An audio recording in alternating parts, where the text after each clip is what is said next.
সে বর্তমানে ক্যান্সারের নিরাময়ের জন্য যতটা আপনার মেডিসিন দরকার ততটাই আপনার দরকার হচ্ছে মানসিক সুস্থতা। আচ্ছা। মানসিক সুস্থতা আপনাকে রোগ নিরাময়ের ক্ষেত্রে যথেষ্ট ভূমিকা পালন করে। হ্যাঁ? ইভেন তাদের কোনো টেস্ট ধরুন আপনার বোম্বে টাটাতে বলল যে আমাদের এই টেস্টটা করতে 10 দিন সময় লাগবে। তো আপনি বাইরের থেকে করিয়ে নিন। এবার আপনি ধরুন টেস্টটা বাইরের থেকে করাতে গেলেন, তো টেস্টটা দেখবেন আপনি যে 10,000 টাকা পড়ছে। সেখানে কিছু ফাউন্ডেশন আছে যারা সেগুলো নিয়ে কাজ করছে। কম টাকার মধ্যে একটা ডিসকাউন্টের মধ্যে। তো আমি সেই সমস্ত জায়গায় তাদেরকে যাওয়ার জন্য সাজেস্ট করি।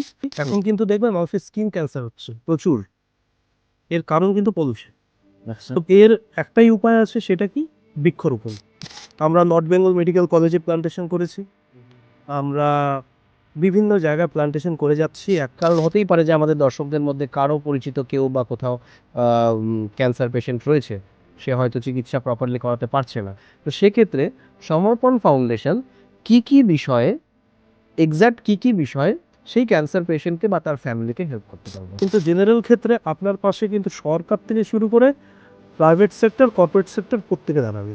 আচ্ছা, হ্যাঁ? সেই জায়গাগুলো আমরা দেখছি। প্লাস তাদের ট্রেন ফ্রি, আচ্ছা। তাদের বাস ফ্রি, তাদের থাকার ব্যবস্থা, কোথায় থাকবে কম টাকায় সেটাও আমরা সাজেস্ট করি।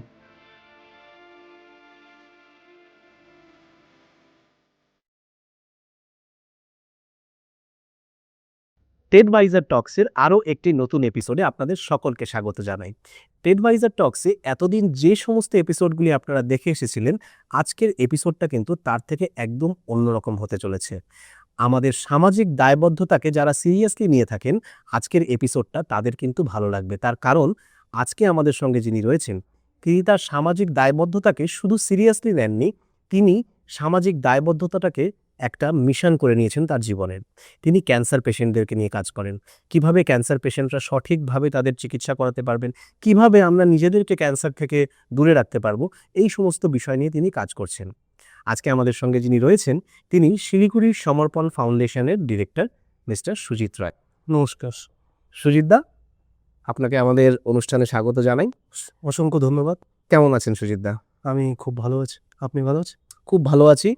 আর আপনার মতো একজন মানুষকে টেডভাইজার টক্সে পেয়ে আজকে ভীষণ ভালো লাগছে। কারণ জেনারেলি আমাদের যে এপিসোডগুলো আপনি যদি দেখে থাকেন, সেখানে আমরা হয়তো এমন কোনো বিষয় নিয়ে কথা বলছি যেটা অনেকটাই বেশি কমার্শিয়ালাইজড। বাট আজকে আমরা কথা বলবো আমাদের সামাজিক দায়বদ্ধতা নিয়ে। তো সেখানে আপনার সঙ্গে এই পডকাস্টটা করতে পেরে কোথাও একটা আমারও মনে হচ্ছে যে আমারও বোধহয় সামাজিক দায়বদ্ধতা এটা ছিল যে আপনার মতো মানুষকে সামনে তুলে ধরাটা প্রয়োজন।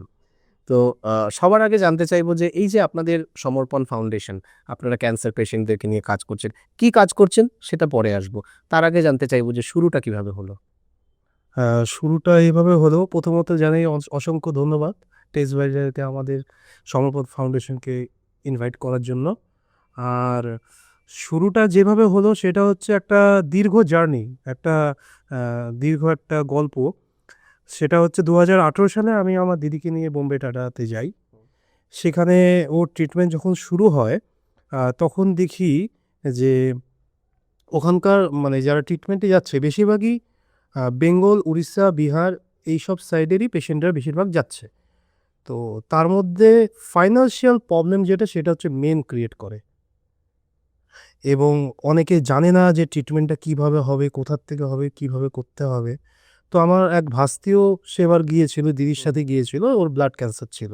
ওকে। তো ভাস্তি ওখানে এক্সপায়ার করে যায়, এবং সেদিনই আমার দিদির কেমো ছিল। তো আমি একদিকে কেমোর জন্য দিদিকে নিয়ে দৌড়চ্ছি, একদিকে ওই ভাস্তি ওর তো মর্গে ওর বডি রেখেছে, সেই পেপার ওয়ার্ক করছি। তো এই সময় আমার এক ম্যাডামের সাথে পরিচয় হয়। সেখানে উনি মেন বিল্ডিং, ওখানে 3টা বিল্ডিং আছে, গোল্ডেন জুবিলি বিল্ডিং, জেনারেল ওখানে বলতে মুম্বাইতে? মুম্বাই টাটাতে একটা মেন বিল্ডিং যেখানে অ্যাডমিনিস্ট্রেটিভ সমস্ত কাজকর্ম হয়, আর একটা হচ্ছে হোমি ভাবা বিল্ডিং। তো মেন বিল্ডিংয়ে সোশ্যাল ওয়ার্কার ডিপার্টমেন্টে আমি গেলাম। ম্যাডাম আমাকে সমস্ত ডিটেলস বলে দিল, ম্যাডামই সব করে দিল, এবং আমার দিদির ফ্রি ট্রিটমেন্টটা কীভাবে হবে সেটা উনি করে দিল এনসি ফাইলের মাধ্যমে। আমি সেদিন জানলাম যে এনসি ফাইল নামে একটা ফাইল হয় যেটাতে পেশেন্টরা ফ্রি ট্রিটমেন্ট পায়। তো সেখান থেকে বেরিয়ে দেখলাম যে রাস্তাঘাটে প্রচুর মানুষ ঘুমোচ্ছে। তো আমি তাদের কাছে গিয়ে জিজ্ঞাসা করলাম যে আপনারা এখানে কেন ঘুমোচ্ছেন? বলছে আমাদের টাকা শেষ। তখন আমি শুরু করলাম যে কি করে ওদেরকে কোথায় ফ্রিতে রাখা যায়। আচ্ছা প্রচুর সংস্থা আছে যারা কম টাকায় ন্যূন 20 টাকাতে খাওয়া দাওয়া দিয়ে দিনে রাখছে। আচ্ছা প্রচুর সংস্থা আছে যারা আপনার যে কোনো চেকআপ মানে কোনো টেস্ট ধরুন টাটাতে হচ্ছে না, দেরিতে হবে, সেই টেস্টটা বাইরে করানোর পরে কম টাকাতে কিছু ডিসকাউন্টে কিভাবে করানো যায়, মানে 10,000 টাকার টেস্ট আপনি 1500 টাকায় করে দিচ্ছে। আচ্ছা সেই সমস্ত আমি ডেটা কালেক্ট করলাম, করে আমি সেগুলো ভাবলাম যে আমি আমার এখন তাহলে আমার নিজের যেখানে রুট শিলিগুড়ি আমার জন্মস্থান, সেখান থেকে আমি কাজটা শুরু করি। আচ্ছা তো আমি সেইভাবে আমার জার্নি, দীর্ঘপথ জার্নি। তো 2025-এ এসে আমাদের ফাউন্ডেশন গভর্নমেন্ট রেজিস্টার্ড হলো এবং আমরা একটি সমর্পণ ফাউন্ডেশন, মানে আমরা নিজেদেরকে মানুষের, সমাজের জন্য, সব প্রকৃতির জন্য, সবার জন্য সমর্পণ করেছি। সেই মনে আমরা কাজ শুরু করলাম।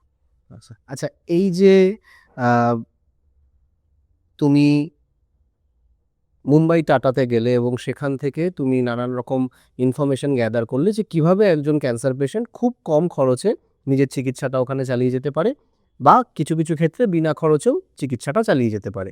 তো এই পুরো ইনফরমেশনটা পাওয়ার পর তো খুব সহজেই এটাকে কমার্শিয়ালাইজ করা যেত, মানে এটাকে একটা তুমি একটা ফি চার্জ করতে পারতে খুব ইজিলি, যে এখান থেকে যারা যাচ্ছে তাদের কাছ থেকে একটা ফি নিয়ে তাদেরকে তুমি বললে যে আমাকে এই টাকাটা দিলে আমি ওইখানে সমস্ত ব্যবস্থা করে দেবো, অনেকেই করে।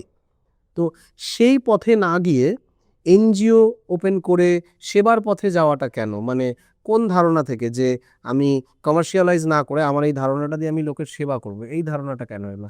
আসলে দেখুন, ব্যাপারটা হচ্ছে আমি যেহেতু নিজে সেই জায়গায় দাঁড়িয়ে উপলব্ধি করেছি, হুম জায়গায় দাঁড়িয়ে উপলব্ধি করেছি যে মানুষের কষ্ট, মেনলি কাদের কষ্ট হয়, যাদের ফাইন্যান্সিয়াল উইক যারা। তো আমাদের কাছে কিন্তু তারা আসবেন না যাদের টাকা পয়সা আছে, একটা তারা একটু স্বাবলম্বী আছে টাকা পয়সাতে, তারা নিজেরা অর্থ খরচ করে ট্রিটমেন্ট করে নিতে পারবে। রাইট তো আমাদের কাছে তারাই আসবেন যাদের ক্ষমতা নেই, ঠিক বা অর্থ শেষ হয়ে গিয়েছে চিকিৎসা করাতে করাতে। ঠিক, কারণ তো তারাই তাদের- সাফার করছে। অবশ্যই তারাই সাফার করছে।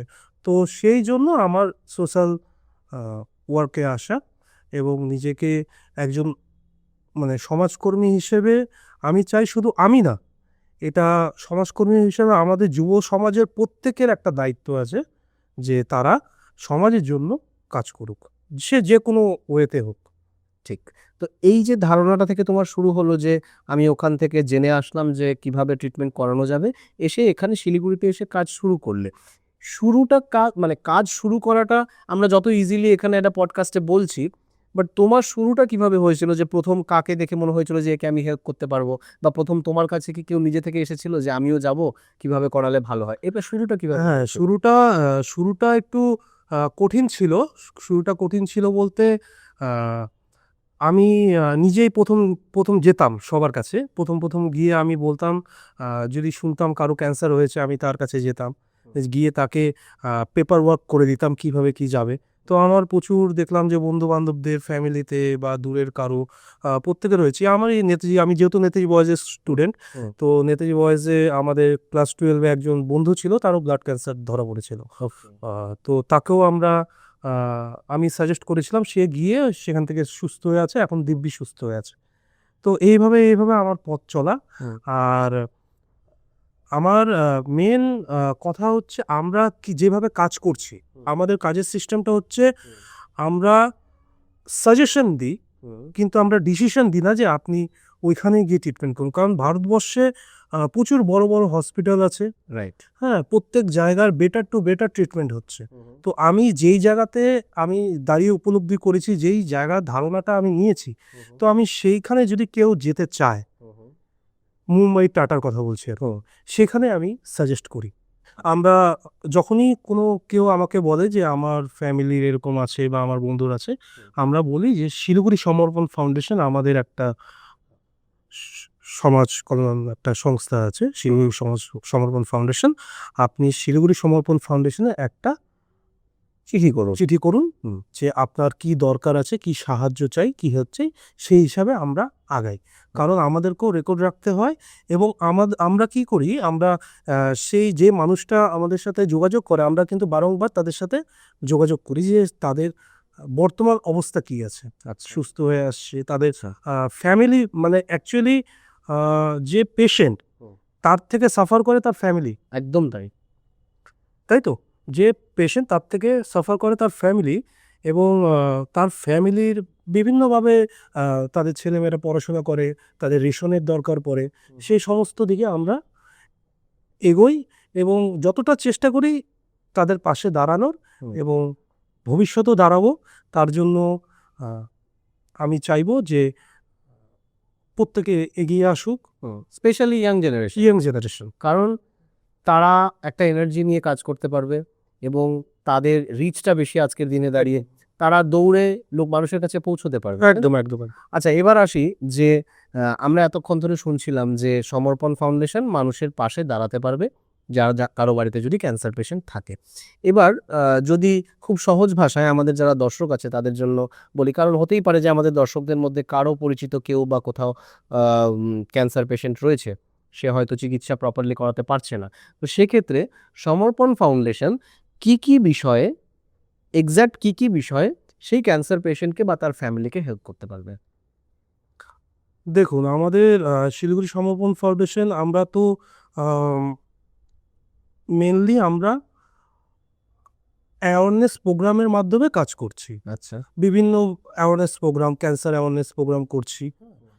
যেমন 12 নম্বর ওয়ার্ডে কিছুদিন আগে 9 জানুয়ারি ওয়ার্ড উৎসবে শ্রী বাসুদেব ঘোষ মহাশয়, যিনি মানে ওয়ার্ডের কাউন্সিলর, তিনি আমাদেরকে বলল যে আপনারা আমাদের ওয়ার্ডে একটা ক্যান্সার অ্যাওয়ারনেস প্রোগ্রাম করুন। আচ্ছা। এবং সেই ক্ষেত্রে আমরা সেখানে গেলাম। আমাদের সাথে ছিল doctor Abhijit Sinha, north Bengal medical কলেজে।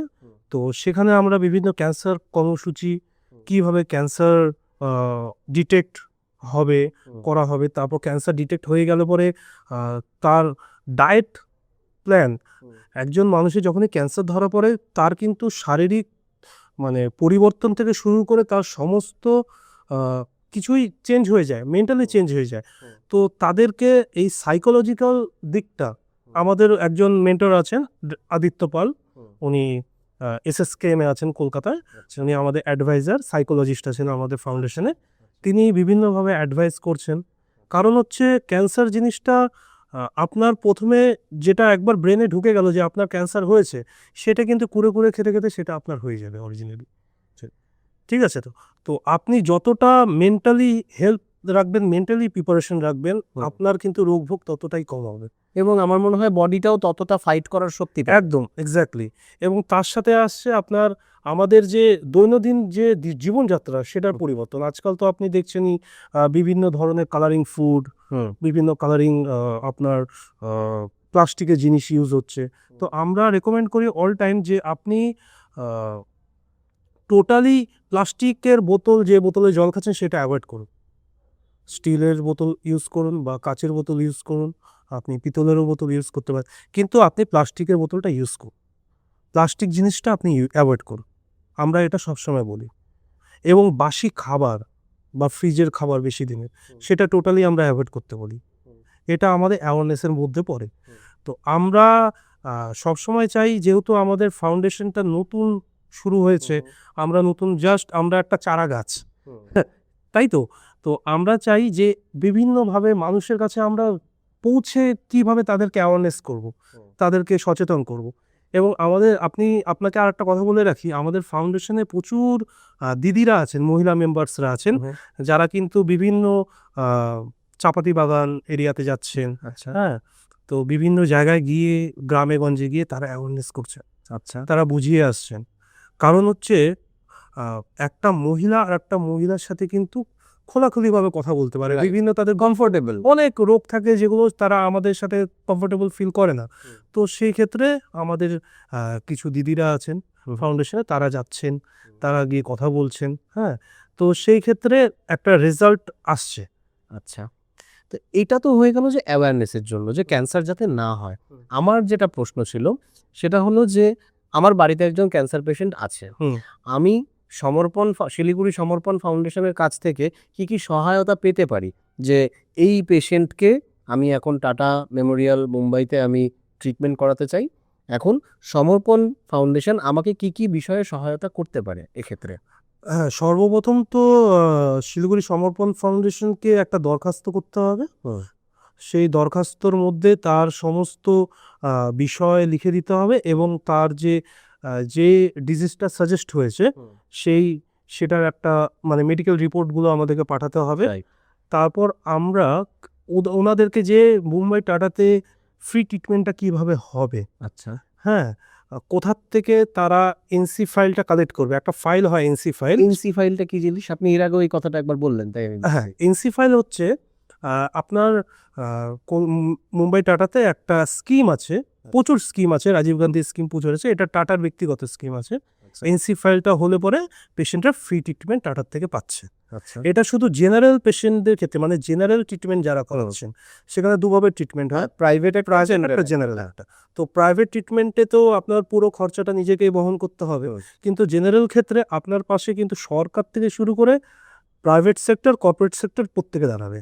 আচ্ছা। হ্যাঁ, সেই জায়গাগুলো আমরা দেখছি। প্লাস তাদের ট্রেন ফ্রি, আচ্ছা। তাদের বাস ফ্রি, তাদের থাকার ব্যবস্থা কোথায় থাকবে কম টাকায় সেটাও আমরা সাজেস্ট করি। হ্যাঁ, ইভেন তাদের কোনো টেস্ট, ধরুন আপনার বোম্বে টাটাতে বললো যে আমাদের এই টেস্টটা করতে 10 দিন সময় লাগবে, তো আপনি বাইরের থেকে করিয়ে নিন। এবার আপনি ধরুন টেস্টটা বাইরের থেকে করাতে গেলেন, তো টেস্টটা দেখলেন আপনি যে 10,000 টাকা পড়ছে, সেখানে কিছু ফাউন্ডেশন আছে যারা সেগুলো নিয়ে কাজ করছে কম টাকার মধ্যে, একটা ডিসকাউন্টের মধ্যে। তো আমি সেই সমস্ত জায়গায় তাদেরকে যাওয়ার জন্য সাজেস্ট করি এবং তারা গিয়ে সেখান থেকে করিয়ে নেয় এবং শেষে যে তারা আমাকে যে ফোনটা করে যে বলে দাদা কাজ হয়ে গেছে, আপনি বলেছেন হয়েছে, সেটাই সেটাই সবচেয়ে বড় satisfaction। একদম। তার মানে এক কথায় আমি যদি সামারাইজ করি যে কারো বাড়িতে ক্যান্সার পেশেন্ট থাকলে সে যদি সমর্পণ ফাউন্ডেশনকে একটা দরখাস্ত করে, সমর্পণ ফাউন্ডেশন টাটা মেমোরিয়ালে এনসি ফাইল ক্রিয়েট করে তার চিকিৎসাটা কিভাবে বিনামূল্যে হবে সেদিকে সহায়তা করতে পারে, তাদের যাতায়াতের টিকিটের বিনামূল্যে ব্যবস্থা করে দিতে পারে, তাদের কোনো টেস্ট যদি বাইরে থেকে করাতে হয় সেই ব্যবস্থাটাও কম মূল্যে কিভাবে বাইরে থেকে করানো যেতে পারে সে ব্যবস্থা করে দেবে। এবং সর্বোপরি সবচেয়ে বড় যেটা আমার মনে হয় যে কোনো পেশেন্টকে বাইরে নিয়ে গেলে চিকিৎসা করাতে, তার চিকিৎসার চেয়েও বড় যেটা মাথা ব্যথার কারণ হয়ে দাঁড়ায় সেটা হলো কোথায় থাকবো, কতটা খরচা থাকা খাওয়াতে হবে, একদম সেই ব্যাপারটাতেও সমর্পণ ফাউন্ডেশন হেল্প করে। একদম দারুণ একটা ব্যাপার, মানে সত্যি আমার ভাবতেও ভালো লাগছে যে আজকে আমরা এই বিষয়গুলো নিয়ে কথা বলছি এবং আমাদের পডকাস্টের মাধ্যমে এই বার্তাগুলো অনেকের কাছে পৌঁছে যাবে, যেটা অনেকে কিন্তু জানে না যে শিলিগুড়িতে এরকম একটি ফাউন্ডেশন রয়েছে। কিছুদিন আগেও আমার কাছে একজন যোগাযোগ করেছিল যে তার ফ্যামিলির একজনের ক্যান্সার হয়েছে এবং তারা কোথায় যাবে, কিভাবে থাকবে, কি করবে না করবে, সেই সময় আমার কিন্তু জানা ছিল না। জানা থাকলে বা এই পডকাস্টটা যদি আমাদের আরও কিছুদিন আগে হতো, জানা থাকলে হয়তো আমি সরাসরি বলে দিতে পারতাম যে সমর্পণ ফাউন্ডেশনের মাধ্যমে গেলে পরে কিন্তু অনেক কিছুই অনেক সহজে করে ফেলা সম্ভব। তো যাই হোক, আজকে যারা পডকাস্টটা দেখছে তাদের কাছে এই বিষয়টা খুব সহজ হয়ে যাবে যে ক্যান্সার পেশেন্ট নিয়ে যদি কেউ সাফার করছে ফাইন্যান্সিয়ালি বা যে কোনোভাবে, সমর্পণ foundation is the place to go, যেখান থেকে আমরা সহায়তা পেতে পারি। এবং আমাদের সবচেয়ে বড় যেটা আমরা এখান থেকে পাচ্ছি, সমর্পণ ফাউন্ডেশন যেটা পাচ্ছে সেটা হলো আপনাকে ফোন করে যখন কেউ বলছে যে কাজটা হয়েছে, এটাই সবচেয়ে বড় স্যাটিসফ্যাকশন। আচ্ছা, এবার আসি আপনাদের অ্যাওয়ারনেসের জায়গাটাতে, যেখানে আপনারা বলছিলেন যে আপনারা 12 নম্বর ওয়ার্ডে একটা অ্যাওয়ারনেস প্রোগ্রাম করেছেন, সেখান থেকে ভালো একটা সাড়া পেয়েছেন। এছাড়াও বিভিন্ন জায়গায় আপনাদের দিদিরা গিয়ে বিভিন্ন প্রত্যন্ত এরিয়ায় গিয়ে আপনারা অ্যাওয়ারনেস প্রোগ্রাম করছেন এবং সেখান থেকে সাড়া পাচ্ছেন। এই সাড়া পাচ্ছেন বলতে আপনি কি বোঝাতে চাইলেন, যে সেখানে আপনি কি রকম চেঞ্জেস দেখতে পাচ্ছেন যেটাতে মনে হচ্ছে যে সমর্পণ ফাউন্ডেশন ওইখানে গিয়ে এই অ্যাওয়ারনেস প্রোগ্রামটা করার ফলে ওইখানের মানুষের জীবনযাপনে এই পরিবর্তনটা দেখতে পাচ্ছি? হ্যাঁ, তো এবার আমাদের কাছে এরকম প্রচুর মানুষ আসছেন যারা হচ্ছে প্রত্যন্ত গ্রামে থাকেন। তো তারা এসে মানে কথা হয় অনেক সময়, বা তারা খুলেও বলতে পারে না ব্যাপারটা কি। তো তাদের কাছে আমরা যাই বা আমাদের দিদিরা যায়, গিয়ে তাদের সম্বন্ধে জানে। এবং আপনাদেরকে বলি, মহিলাদের ক্ষেত্রে যেটা হয় কি, স্যানিটারি প্যাড যেটা ইউজের একটা ব্যাপার থাকে, সেটার ক্ষেত্রে তারা অনেক সময় কাপড় ইউজ করে। সেটা কিন্তু তাদের অন্তত মানে প্রচুর ক্ষতি করে কিন্তু শরীরের পক্ষে। আচ্ছা। তো সেই জায়গায় আমাদের দিদিরা তাদেরকে বিভিন্নভাবে গাইড করেন, বিভিন্নভাবে বোঝান যে সেগুলো ইউজ না করে প্রচুর ভাবে তারা ফ্রি তো দিয়ে আসেন, হ্যাঁ? তো সেই ক্ষেত্রে তারা বিভিন্নভাবে কাজ করছেন এবং আমরা আগামীতে আমাদের প্রচুর প্রোগ্রাম করার কথা আছে। প্রচুর আমাদের চেষ্টা করে যাব আরও যে অ্যাওয়ারনেস প্রোগ্রামগুলো করার। তো এতে মানে আপনাকে আমি একটা কথা বলি, কিছুদিন আগে আমাকে একজন ফোন করেছিল, ওনার মার ব্রেস্ট ক্যান্সার হয়েছে। আচ্ছা। ঠিক আছে? তো ব্রেস্ট ক্যান্সার হয়েছে ওনার মার। তো উনি বলছেন যে আমার মা, মানে উনি জন্মানোর পর যে মিল্ক, যেটা মায়ের দুধ হয়, সেটা ওনাকে খাওয়ানো হয়নি। আচ্ছা। ঠিক আছে? তো সেই ক্ষেত্রে হয়েছে কি, উনি আমাকে বললেন যে আমার মার ব্রেস্ট ক্যান্সার হয়েছে এরকম। তো হয়েছে কি, ওনার যে যে শরীরের যে এই ক্ষেত্রে কি হয়, শরীরে ওনার বিভিন্ন রোগের বাসা বেঁধে গেছে। আচ্ছা, মানে ওই জন্মানোর পর বাচ্চাকে দুধ না খাওয়ানোর জন্য? হ্যাঁ, না খাওয়ানোর জন্য। আচ্ছা। হ্যাঁ, খাওয়ানোর জন্য ইসে হয়নি। ইভেন কি উনার যেটা বলেছেন, আ তো সেটা উনি উনাদেরই লোকাল একজনের কাছ থেকে শুনেছেন আচ্ছা। যে হয়তো খাওয়ায়নি, হুম। তার জন্য ওই জায়গাটাতে সিস্ট হয়ে সেখান থেকে একটা ক্যান্সার হয়েছে। তো আমার কাছে কথা হচ্ছে, আমরা নির্দিষ্টভাবে একটা জিনিসের উপর বেস করে থাকতে পারি না। সেটা বিভিন্ন কারণ হতে পারে। হয়তো আ সেখানে উনার সেটা জিনগত সমস্যা ছিল। জিনগত সমস্যা থেকেও একটা ক্যান্সার হয়। আচ্ছা। জিনগত, হ্যাঁ? আচ্ছা। হয়তো সেটা উনার আম সেখান থেকেও, যেটা দুধের ব্যাপার বলেছিল, দুধ খেতে পারেনি, সেখান থেকেও একটা হতে পারে। ইভেন কি হতে পারে তিনি যে ওনার যে উপরে যে পরিধান যেটা পরতেন, সেটার থেকেও হতে পারে। আচ্ছা, সেটার থেকেও ক্যান্সার হওয়ার সম্ভাবনা থাকে? অবশ্যই। আচ্ছা। হ্যাঁ, বিভিন্ন হতে পারে। প্রচুর টাইট স্কিন একটা ইস্যু বললো বা কিছু একটা গাঁট পড়লো। তা আমি সবসময় আমরা সাজেস্ট করি আ যে যখনই শরীরে আমাদের এই সাইড থেকে এই দিকটাতে বা এই সাইডে যখনই কোনো একটা গাঁটের মতো কিছু একটা মনে হবে যে একটা দলার মতো হচ্ছে বা কিছু একটা, আমাদের সাথে সাথে কিন্তু ডাক্তারের পরামর্শ নেওয়া উচিত। আচ্ছা, এটা কি মেল ফিমেল দুজনের ক্ষেত্রে? দুজনের ক্ষেত্রে, ক্ষেত্রেই বোথ ওকে। বোথ মেল ফিমেল দুজনের ক্ষেত্রে এটা করতেই হবে। আচ্ছা, হ্যাঁ, আর মানে যদি কোনো মাংসপিণ্ডের মতো ফিল হয় বা হার্ড হচ্ছে বা ব্যথা লাগছে, একদম এরকম একদম বলতে চাইছো? তো প্রথমে ব্যথা হবে না। আচ্ছা। হ্যাঁ, ওটা একটা ছোট গাঁটের মতো হয়ে থাকবে বা ফোলা ভাব থাকবে। আচ্ছা। সেটা সাজেস্ট করলে পরে সেখান থেকে আপনাকে ট্রিটমেন্টের সাহায্য নিতে হবে। আচ্ছা। আর বেশিরভাগ হচ্ছে আপনার তো ফাইনাল স্টেজে গিয়ে ধরা পড়ে, কিন্তু ফার্স্ট স্টেজে ধরা পড়লে নির্মূল করা একদম সহজ। আমাদের মেন অ্যাওয়ারনেস ক্যাম্প করার একটাই উদ্দেশ্য, মানুষের মধ্যে সচেতনতা বৃদ্ধি করা এবং যাতে তারা ভয় না পায় এবং তারা এই ক্যান্সার, সবাই যেটা বলে যে ক্যান্সার একটা মারণ রোগ, মারণ ব্যাধি, কিন্তু মারণ ব্যাধি আমার মনে হয় যে সঠিকভাবে যদি চিকিৎসা করা যায়, সঠিক ওয়েতে যদি পেশেন্টকে সঠিক সময়ে যদি ট্রিটমেন্ট দেওয়া যায়, তার খাদ্যাভ্যাস পরিবর্তন করা যায়, তার দৈনন্দিন জীবনযাত্রা পরিবর্তন করা যায়, তাহলে তিনি একদম সুস্থ হয়ে উঠবেন। আমি এই বিশ্বাস করি। এই জায়গাটাতেই আমি আসতে চাইছিলাম যে ক্যান্সার নিয়ে একটা ভয় সবার মধ্যে কাজ করে। যার হয়েছে তার মধ্যে তো করেই, প্লাস তার পরিবার, তার আশেপাশের লোকজনের মধ্যেও একটা ভয় কাজ করে যে ক্যান্সার হয়েছে মানেই সে আর বেশি দিন বাঁচবে না, বা ক্যান্সার হয়েছে মানেই একটা মারণ ব্যাধি তার হয়েছে, তার মৃত্যু অবধারিত। মৃত্যু আমাদের প্রত্যেকেরই অবধারিত, কেউ চিরকাল বেঁচে থাকবে না। কিন্তু এই যে ক্যান্সার নিয়ে ভয়টা, এবার যেহেতু আপনি একটা দীর্ঘ সময় ধরে এই ক্যান্সার পেশেন্টদেরকে নিয়ে কাজ করছেন, ক্যান্সার কি নিরাময় হচ্ছে আজকের দিনে দাঁড়িয়ে? অবশ্যই হচ্ছে, অবশ্যই হচ্ছে। বর্তমানে ক্যান্সারের নিরাময়ের জন্য যতটা আপনার মেডিসিন দরকার, ততটাই আপনার দরকার হচ্ছে মানসিক সুস্থতা। আচ্ছা। মানসিক সুস্থতা আপনাকে রোগ নিরাময়ের ক্ষেত্রে যথেষ্ট ভূমিকা পালন করে। তার সাথে আপনার খাদ্যাভ্যাস পরিবর্তন করলে সেটা 100% নিরাময় সম্ভব।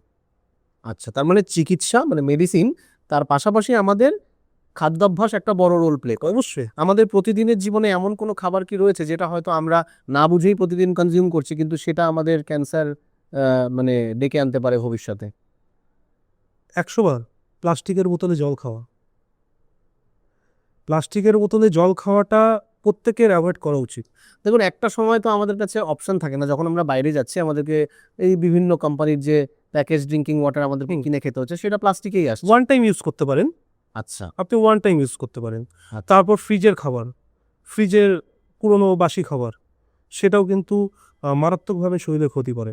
আমার মনে হয় যারা ক্যান্সার পেশেন্ট হয়, যারা পেশেন্ট থাকে তাদের চিকিৎসাটা খাদ্যাভ্যাসের ক্ষেত্রে, যেটা আমি বলতে চাই, তাদেরকে নিয়মিত যখনই গরম খাবার বানানো হবে সাথে সাথে তাকে দিয়ে দিন। আচ্ছা, ক্যান্সার পেশেন্টদের ক্ষেত্রে অবশ্যই আচ্ছা, এটা ক্যান্সার পেশেন্ট ক্ষেত্রে না, প্রত্যেকের ক্ষেত্রে আমি বলবো গরম গরম খেতে হবে। গরম, মানে আপনি এখন রান্না করলেন এখনই খেয়ে নিন, কিন্তু এখন বর্তমানে যে ব্যস্ততার সময় ঠিক। প্রত্যেকেই ব্যস্ত, তো সেই ক্ষেত্রে সম্ভব হয় না। হয়তো হ্যাঁ। সকালে একবারে রান্না করা হয়েছে, ওটাই দুপুরে এবং রাতে খেয়ে হ্যাঁ, অনেকে আছে 2-3 দিনও চালিয়ে দেয় ফ্রিজে রেখে রেখে, হ্যাঁ, ডিপ ফ্রিজে রেখে। তো সেই ক্ষেত্রে আমি বলবো যতটা পারবেন অ্যাভয়েড করবেন, আচ্ছা, মাইক্রোওভেনে খাবার অ্যাভয়েড করবেন, যতটা পারবেন আপনি অ্যাভয়েড করার চেষ্টা করবেন, তাহলে আপনি অনেকটা এদিক থেকে আচ্ছা। সুস্থ থাকবেন। এছাড়াও আমরা এখন বর্তমানে শিলিগুড়ির যা পরিস্থিতি, বছরখানেক আগে আরও খারাপ ছিল। পলিউশন, মানে দিন দিন গাড়ি বাড়ছে, যানজট বাড়ছে, শব্দ দূষণ বাড়ছে, বায়ু দূষণ বাড়ছে, সবই বাড়ছে। এদিকে গাছ কমছে, কারণ বড় বড় রাস্তা হচ্ছে, শহর বড় হচ্ছে। তো এই পলিউশনও কি কোনোভাবে আমাদের ক্যান্সারের সঙ্গে জড়িত? অবশ্যই, অবশ্যই। আমি অত ডিটেলসে যাব না, হুম। তবে আমি একটু শর্ট ফর্মে বলছি। এখন কিন্তু দেখবেন মানুষের স্কিন ক্যান্সার হচ্ছে প্রচুর। এর কারণ কিন্তু পলিউশন। আচ্ছা, তো এর একটাই উপায় আছে, সেটা কি? বৃক্ষরোপণ। আচ্ছা, এবার বৃক্ষরোপণের সঠিক সময় হচ্ছে জুন, জুলাই, অগস্ট, ওকে, 3 মাস। এই 3 মাস আমরা কিন্তু শিলিগুড়ি সমর্পণ ফাউন্ডেশন প্লান্টেশন করে থাকি। আচ্ছা, আমরা নর্থ বেঙ্গল মেডিকেল কলেজে প্লান্টেশন করেছি, আমরা বিভিন্ন জায়গায় প্লান্টেশন করে যাচ্ছি। ওই 3 মাসই করতে হয়, যেহেতু ওই সময়টা বর্ষাকালের সিজন থাকে, ওই সময়টা গাছ বাড়ে। সারভাইভ করে Survive ব্যাপারটা লাগানো, হ্যাঁ। তো আমরা বিভিন্ন আপনি আশিঘর মোড় আমাদের শিলিগুড়ি ইস্টার্ন বাইপাসের পাশে, সেখানেও আমরা প্লান্টেশন করেছি এবং ভবিষ্যতে আমরা প্লান্টেশন করব। হ্যাঁ, আমাদের মোট কথা আমাদের প্রত্যেকের উচিত গাছ লাগানো। বৃক্ষছেদন যতটা হচ্ছে, বৃক্ষরোপণ ততটা হচ্ছে না। না, এটা মানে আমি কি বলবো, যে আমাদের মনে হয় প্রত্যেকেরই লাগানো উচিত। আমার যেটা মনে হয় যে এই যে নিয়মিত বৃক্ষচ্ছেদন হচ্ছে কিন্তু সেই অনুপাতে গাছ লাগানো হচ্ছে না, এটাতে কোথাও না কোথাও আমাদের পরের জেনারেশন যারা আসবে তারা হয়তো এমন একটা সমাজ পাবে যেখানে ক্যান্সারটা হয়তো সর্দি কাশির মতো হয়ে যাবে, যে প্রত্যেকের বাড়িতেই কারো না কারো হয়ে আছে ক্যান্সার। এবং সেটা যদি আমরা না চাই, তাহলে আমাদের এখন থেকে সেই বিষয়ে সতর্ক হতে হবে, অবশ্যই না? বৃক্ষরোপণ যেমন একটা ব্যাপার, আরেকটা বিষয় বললেন আপনি যে প্লাস্টিকের বোতল আমাদেরকে অ্যাভয়েড দৈনন্দিন জীবনযাত্রা আমাদের পরিবর্তন করতে হবে। দৈনন্দিন জীবনযাত্রায় একটা পরিবর্তন আনতে হবে। আচ্ছা, এছাড়াও আমি দেখেছি, মানে ঘটনাচক্রে আমিও একবার টাটা মেমোরিয়ালে একজন ক্যান্সার পেশেন্টকে নিয়ে গিয়েছিলাম। সেখানে দেখেছি প্রচুর ছোট ছোট বাচ্চা, মানে 2 বছর, 5 বছর, 10 বছর, এবং প্রচুর ছোট ছোট বাচ্চাদের মধ্যেও ক্যান্সার ধরা পড়ছে। এই ক্ষেত্রে কোন কোন বিষয়গুলো মাথায় রাখলে একটু ভালো, যে ক্ষেত্রে ছোট ছোট বাচ্চাদের সাফার করতে না হয়? প্রথমত আমি বলবো যে কিছু ক্যান্সার যেহেতু আমাদের জিনগত ক্যান্সার হয়ে থাকে, অনেকের জিনগতভাবেও আসে। আর বেশিরভাগ ক্ষেত্রে আমি বলবো যে আপনার কন্টেনার জাতীয় যেগুলো খাবার হয় বাচ্চাদেরকে খাওয়ান, যেগুলো সেগুলো অ্যাভয়েড করতে হবে। কন্টেনার জাতীয় বলতে বিভিন্ন ধরনের চিপস, বিভিন্ন আচ্ছা, ধরনের আচ্ছা। জুস, ফাস্ট ফুড, হ্যাঁ, ফাস্ট ফুড, কালারিং এসব। এই সমস্ত কিছু বাচ্চাদেরকে অ্যাভয়েড করতে হবে এবং বাচ্চাকে নিয়মিত দেখাশোনা করতে হবে যে বাচ্চার কোনো অসুবিধা হচ্ছে নাকি, তার ঘুমোতে প্রবলেম হচ্ছে নাকি, তার বারবার জ্বর আসছে নাকি, সেই সমস্তগুলো যদি হয় তাকে ডাক্তার দেখাতে হবে এবং আশা করি তাহলে সেই শিশুটি দ্রুত সুস্থ হয়ে উঠবে। এছাড়াও আজকের দিনে শিশুদের খেলাধুলাটা তো জীবন থেকে প্রায় উঠে গেছে বললেই চলে। কারণ আমরা যেভাবে খেলাধুলা করেছি মাঠে ঘাটে, ঠিক আছে? মানে হয়তো রোদ, বৃষ্টি 12 মাস আমরা মাঠে খেলাধুলা করছি, হ্যাঁ? মাঠের কাদার মধ্যেই আমরা গড়াগড়ি করছি খেলতে গিয়ে। এখনকার বাচ্চাদের জীবনে তো সেই জিনিসটা নেই। তারা অনেকটাই একটা রুমের মধ্যে আবদ্ধ। তাদের খেলাধুলোগুলো এখন ইনডোর গেমস হয়ে গেছে বেশিরভাগই। হ্যাঁ, মানে তাদের খেলাধুলা মানে হয়তো ঘরে বসেই খেলছে, ওগুলো সব ইনডোর গেমস হয়ে গেছে। ম্যাক্সিমাম হয়তো স্কুলে গিয়ে কিছুটা খেলাধুলা করছে, সেটাও একটা সীমিত সময়ের জন্য। এই খেলাধুলাটাও কি কোথাও গিয়ে তাদের জীবনে, মানে খেলাধুলা না করতে পারাটা, এটাও কি ক্যান্সার বৃদ্ধির কোনো কারণ হতে পারে? দেখুন, আমিও ছোটবেলার থেকে একজন স্পোর্টস পার্সন ছিলাম। আচ্ছা। আমি তো সেই দিকে আমি বলবো যে খেলাধুলাটা অত্যন্ত জরুরি প্রত্যেকের জন্য। আমাদের বাচ্চাদেরকে আজকাল এর দায়িত্ব নিতে হবে বাবা মাকে। আচ্ছা, বাবা মাকে দায়িত্ব নিয়ে যতটা পারবে মোবাইল থেকে দূরে সরিয়ে রাখতে হবে একদম। এবং তাদেরকে মাঠে পাঠাতেই হবে। যতটা ধুলো মাটির সাথে মিশবে ততটা তাদের শরীরে ইমিউনিটি পাওয়ার আসবে। হ্যাঁ, তো আমরা কি করছি, আমাদের ফাউন্ডেশনের যে সেক্রেটারি আছেন বিধান রয়, আমরা বিধান তার একটা একাডেমি আছে বিধান স্পোর্টস নামে। আচ্ছা। সে কি করছে, প্রত্যন্ত গ্রাম বনবস্তি ছেলেপেলেদেরকে নিয়ে আপনার আশিঘর পার করে না, নরেশ মোড়ের ওখানে থারুঘাটি একটা ব্রিজ আছে, তার আচ্ছা। পাশে সে এখানে বাচ্চাদেরকে প্র্যাকটিস করায়। আচ্ছা। খুবই স্বল্প মূল্যতে প্র্যাকটিস করায়। সেখানে প্রত্যেকে যেতেও পারে। হ্যাঁ, তো ওখানকার গ্রামের বাচ্চা কাচ্চাগুলো সেখানে প্র্যাকটিস করছে। তারা অনেকে সার্ভিসও পেয়েছে সেখান থেকে, আচ্ছা। 2জন বিএসএফে চাকরিও পেয়েছে। ওকে। হ্যাঁ, তো সেখানে আমি একটা জিনিস লক্ষ্য করলাম, তারা ফিট, হুম। প্রচণ্ড ফিট, হ্যাঁ, তারা সেই এলাকায় ফিট, একদম। তাদের চশমারও দরকার পড়ে না। রাইট। কিন্তু যতটা আমি শহরের দিকে ঢুকে যাচ্ছি তত আমি দেখছি বাচ্চাদের কিন্তু চশমার দরকার পড়ছে। আর তাদের সব থেকে বড় কথা হচ্ছে কাঁধে একটা বোঝা, ভারী ব্যাগের ভারী একটা ব্যাগের বোঝা। তো সেটা তো একটা আলাদা বিষয় চলে গেল। হুম। আর এই দিকটাতে আমি বলবো সেই বাচ্চাদেরকে, আপনি যদি একটা সুস্থ বাচ্চা চান তাকে মাঠে পাঠাতেই হবে। ঠিক। সে যে খেলাই খেলুক, হুম। হ্যাঁ, যে খেলাই খেলুক তাকে মাঠে পাঠাতে হবে এবং ফিল্ডের সাথে তাকে, মানে মাটি আমাদের গ্রাউন্ডের সাথে তাকে একটা পরিচয় করাতে হবে। এই যে আপনার যার কথা বললেন বিধানবাবু, উনি একটা স্পোর্টস একাডেমি চালাচ্ছেন, ওখানে প্রত্যন্ত গ্রামের ছেলেমেয়েরা রয়েছে। তো এখানেও কি আপনারা সমর্পণ ফাউন্ডেশন থেকে কোনো ধরনের অ্যাওয়ারনেস বা কিছু করছেন, যাতে তাদের, মানে ওখানকার বাবা মায়েরা তাদের ছেলেমেয়েদেরকে উদ্যোগ নিয়ে পাঠাবে যে যাও তোমরা ওখানে গিয়ে খেলাধুলা করো? অবশ্যই, অবশ্যই আমরা করছি। আমরা ওনাদেরকে বিভিন্ন ধরনের আমাদের স্পোর্টস ইকুইপমেন্ট দিয়ে আমরা হেল্প করি। আচ্ছা। আমরা বিভিন্ন জায়গার থেকে সাহায্য চেয়ে আসি। আচ্ছা। আমরা যাই, প্রত্যেকের কাছে গিয়ে আমরা বলি যে এরকম কিছু স্পোর্টসম্যান আছে, তাদের এই জিনিস লাগবে, আপনারা কিছু সাহায্য করুন। তারা করে। হ্যাঁ, আমি তাদেরকে অসংখ্য ধন্যবাদ দেব যারা আমাদের পাশে দাঁড়িয়ে থেকে তাদেরকে সাহায্য করেন। এবং আমরা 28শে ডিসেম্বর রতন টাটার বার্থডে সেলিব্রেশন করি। আচ্ছা। হ্যাঁ, আমরা ওই স্টুডেন্টদেরকে নিয়ে আমরা এবছরও সেলিব্রেশন করেছিলাম। আমরা সেখানে কিছু ইকুইপমেন্টও দিয়েছিলাম। তারা ভালো খেলোয়াড় এবং তারা শরীরচর্চা করছেন। বিভিন্নভাবে তাদেরকে শেখানো হচ্ছে। বিভিন্নভাবে গাছ লাগানো শেখানো হচ্ছে তাদেরকে, মানুষের সাথে কমিউনিকেশন শেখানো হচ্ছে। সেই বনবস্তি বা গ্রামের প্রত্যন্ত গ্রামের সাইডে যারা থাকে তাদেরকে বিভিন্নভাবে, আমাদের দিদিরা যারা আছে তারা আবৃত্তি শেখাচ্ছে। আমাদেরই এক দিদি আছে যিনি আবৃত্তি শেখান, আচ্ছা। তিনি আবৃত্তি শেখাচ্ছেন। হ্যাঁ, তো বিভিন্নভাবে আমরা কাজ করে যাচ্ছি। আচ্ছা, আ মানে করে যাবো। সমর্পণ ফাউন্ডেশন, যেটা আমরা শুরুতে বললাম যে ক্যান্সার পেশেন্টদেরকে নিয়ে কাজ করছে, এখন যত আমরা পডকাস্টের ডেপথে যাচ্ছি আমি দেখতে পাচ্ছি যে সমর্পণ ফাউন্ডেশন ক্যান্সার পেশেন্টদের ছাড়াও পরিবেশ নিয়ে কাজ করছে। কারণ কোথাও না কোথাও পরিবেশ ভালো থাকলে মানুষ ভালো থাকবে। সমর্পণ ফাউন্ডেশন বাচ্চাদেরকে নিয়ে কাজ করছে গ্রামের, যাতে তারা খেলাধুলার সঙ্গে যুক্ত হতে পারে, যাতে তারা খেলাধুলার মাধ্যমে নিজেদেরকে তাদের ওই জগৎটা থেকে এনে আরেকটা ব্রডার জগতে নিজেদেরকে পরিচিত করতে পারে। তার পাশাপাশি আবার আবৃত্তিও শেখাচ্ছে। তো এই অ্যাজ আ হোল সমর্পণ একটা মিশন আজকের দিনে, তাই না? তো আমি একদিকে দেখলে সবকিছু এক জায়গায় ইন্টারকানেক্ট, একদম সব জায়গায় এক জায়গায় এসে মিশে যাচ্ছে। একদম তাই। মানে ক্যান্সারটা সেই হিসেবে দেখতে গেলে একটা কজ ছিল সেই সময়, যে যাতে ক্যান্সার পেশেন্টদের আমি সাহায্য করতে পারি। বাট আলটিমেটলি যখন সেই মিশনে আপনি ঢুকলেন, একে একে নানান রকম কজ যুক্ত হয়ে ওটা একটা ইন্টারকানেক্টেড মিশনে পরিণত হয়েছে, তাই না? আমি আমি আশা করব যে আজকের পডকাস্টটা যারা দেখলো তাদের কাছে সমর্পণ ফাউন্ডেশনের যে ছবিটা সেটা পরিষ্কার হয়ে গেল। এবার যতটুকু আমি সুজিতদাকে চিনি, যে সুজিতদা খুব একটা যে মানে নিজের ব্যাপারে বলতে পছন্দ করে সেরকম মানুষ নন। আজকে এই পডকাস্টে বলতে গেলে তাকে জোর করেই এনে বসানো হয়েছে যে না, এই কথাগুলো পৌঁছানো দরকার এই কারণে যে অনেকেই জানে না যে সঠিক সাজেশন কে দিতে পারবে, অনেকেই জানে না সঠিক গাইডেন্স কে দিতে পারবে।